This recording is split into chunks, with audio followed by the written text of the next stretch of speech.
ఉన్న బంగారాన్ని విడిపించి ఆ రోజు ఆన్లైన్ రేటుకే మేము కొంటాం. Sharma gold company. నమస్తే అమ్మా. నమస్తే అమ్మా. అమ్మ, మహాశివరాత్రి ఈరోజు మనం శివుణ్ణి కొలుస్తాము.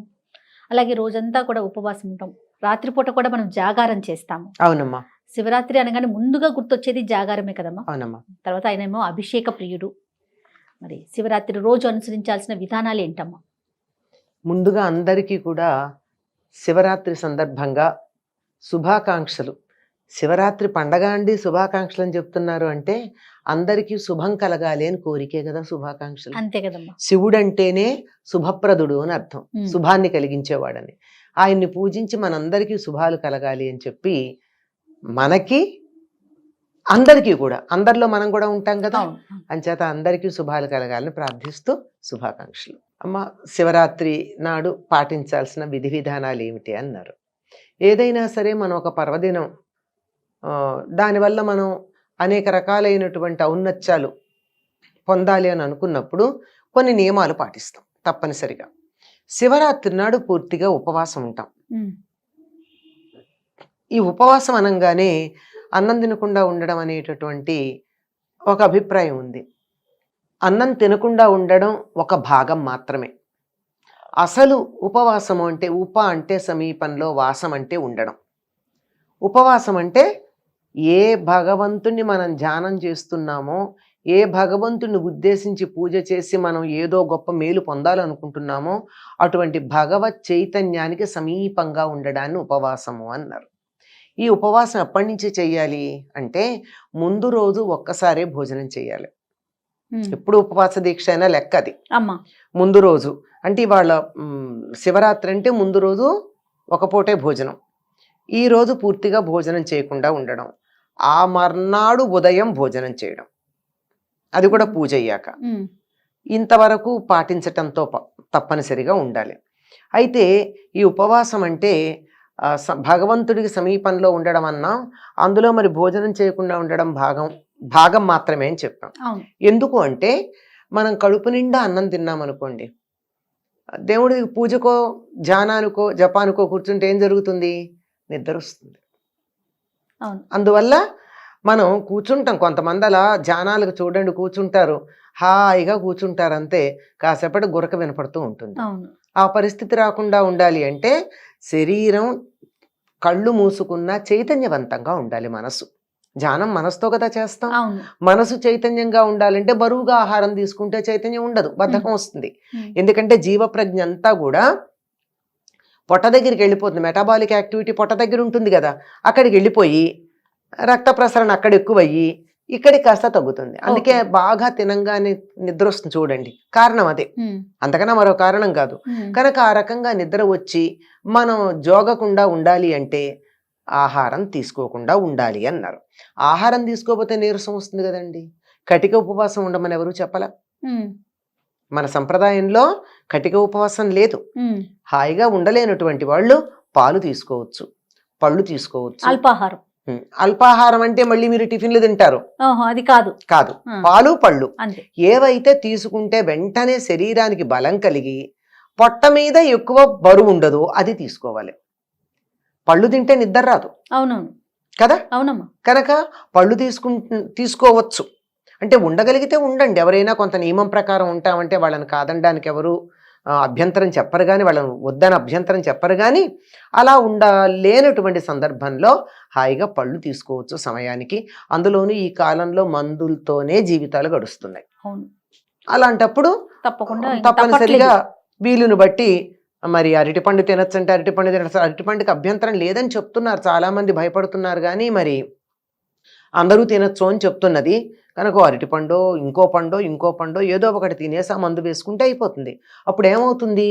మందు వల్ల వచ్చేటటువంటి దుష్ప్రభావం ఉండదు, నిద్ర రాదు, మన మనసంతా మేలుకునే ఉంటుంది. ఆ విధంగా చేస్తారండి ఉపవాసం. ఇది ఉపవాసం అంటే మీరు అడిగారు కదా, ఉపవాసం ఇట్లా చేస్తారు. సూర్యోదయానికన్నా ముందే స్నానం చేసి మామూలుగా నిత్యం చేసుకునేటటువంటి పూజలు ఏవో ఉంటాయి.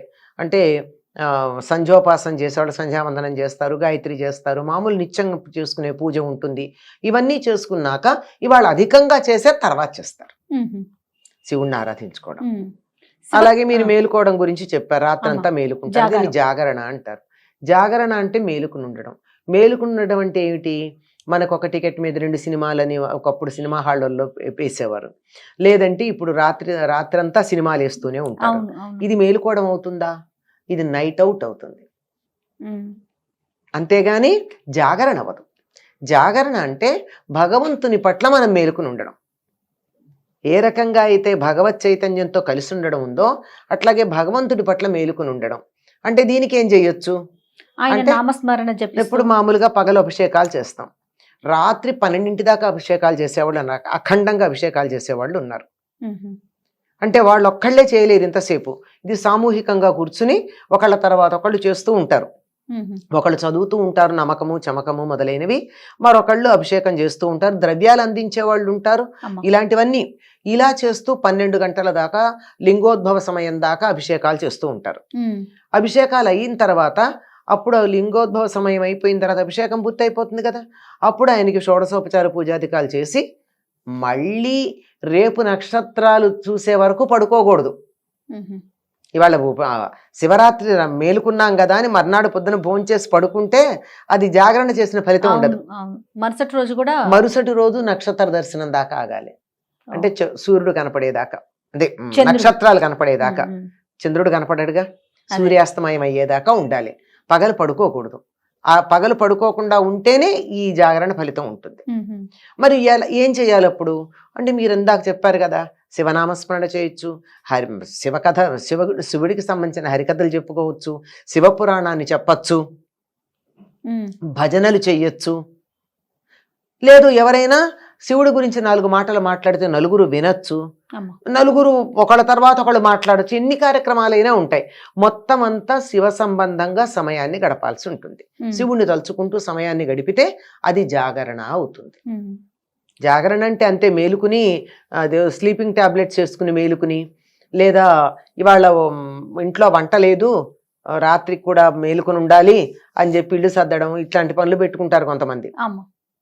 పెట్టుకుంటే కూడా తప్పు లేదు, కానీ పని చేస్తూ నోటితో శివనామస్మరణ చేయటం. జరుగుతూ ఉండాలిగా. ఉమ్, చేసే పని మీద కన్నా దృష్టి పని యాంత్రికంగా చేస్తూ అవునవును నామస్మరణ చేసుకుంటూ ఉంటే బాగుంటుంది. ఓకే. కనుక ఇది ఉపవాసము జాగరణ అన్నదానికి ఉన్నటువంటి యథార్థమైన అర్థాలు ఇవమ్మా. అమ్మ. వీటిని అర్థం చేసుకుని చేసినట్టయితే బాగుంటుంది. శివుణ్ణే తలుచుకుంటూ ఉండాలన్నది ప్రధానమైనటువంటి ఆయన అంశం. ఉద్భవించిన రోజు కూడా ఈ రోజే కదా అవునమ్మా. కానీ శివ పార్వతుల కళ్యాణం కూడా చేస్తారు కదా. అంటే శాంతి కళ్యాణం అన్నది ఉందమ్మా. ఆహా. శాంతి కళ్యాణాలంటే నిజంగా కళ్యాణం అయిన రోజున మ్యారేజ్ యానివర్సరీ కాదు, ఆ, అది శాంతి కళ్యాణం. ఎప్పుడైనా చేయొచ్చు. ఇప్పుడు తిరుపతిలో 365 రోజులు చేస్తారా? ఆహా. చేస్తున్నారు కదా. ఆ, వెంకటేశ్వర కళ్యాణం అంటే మరి అందులో నిత్య కళ్యాణం రోజు కదా. పెళ్ళయింది ఆయనకి? అవలేదు కదా. ఉమ్, శివపార్వతుల కళ్యాణం దీనికోసం చేస్తారు. శాంతి కళ్యాణం అన్న పేరుతో ఒక దేవాలయాన్ని ప్రారంభించినప్పుడు కానీ, బ్రహ్మోత్సవాల్లో కానీ, యజ్ఞాల్లో కానీ, మొక్కుకున్నప్పుడు కానీ ఎప్పుడైనా కళ్యాణాలు చేయొచ్చు. ఆ రకంగా శాంతి కళ్యాణం చేస్తారు. దాన్ని శాంతి కళ్యాణం అనే పదమే వాడతారు. ఉమ్. శివుడు ఉద్భవించిన రోజు కూడా కదమ్మా. అవునమ్మా. ఉమ్, మాఘే కృష్ణ చతుర్దశ్యాం అని చెప్పి ఆ మాఘ కృష్ణ చతుర్దశి నాడు నిసి ఉమ్, అర్ధరాత్రి సమయంలో ఆయన ఉద్భవించాడు అని చెప్పి శివలింగ తమోద్భూత అని ఆయన గురించి మనకి అన్ని పురాణాలు సంహితలు చెప్తున్నాయి. ఉమ్, మాఘమాసం కృష్ణ చతుర్దశి అర్ధరాత్రి, సరిగ్గా అర్ధరాత్రి అంటే మనం 12 గంటలను లెక్క పెడతాం కానీ మనకి పద్ధతి పూర్వులు చెప్పిన పద్ధతి ప్రకారం సూర్యాస్తమయం నుంచి సూర్యోదయం దాకా ఉండే రాత్రి నిడివి ఎంత ఉందో దాంట్లో సరిగ్గా మధ్యకాలం 14 నిమిషాలు, ఉమ్, 12 నిమిషాలు, ఆ 12 నిమిషాలు లేక 14 నిమిషాలు ఆ సమయాన్ని శివుడు ఉద్భవించిన సమయంగా పరిగణించి మనం ఆయన అర్చించుకుంటాం. ఎవరికైనా ఇష్టమే కదమ్మా తన పుట్టినరోజును తను తలుచుకుంటే. అంతే కదమ్మా. మనమే సంతోషపడతాం అవును. పుట్టినరోజు నాడు.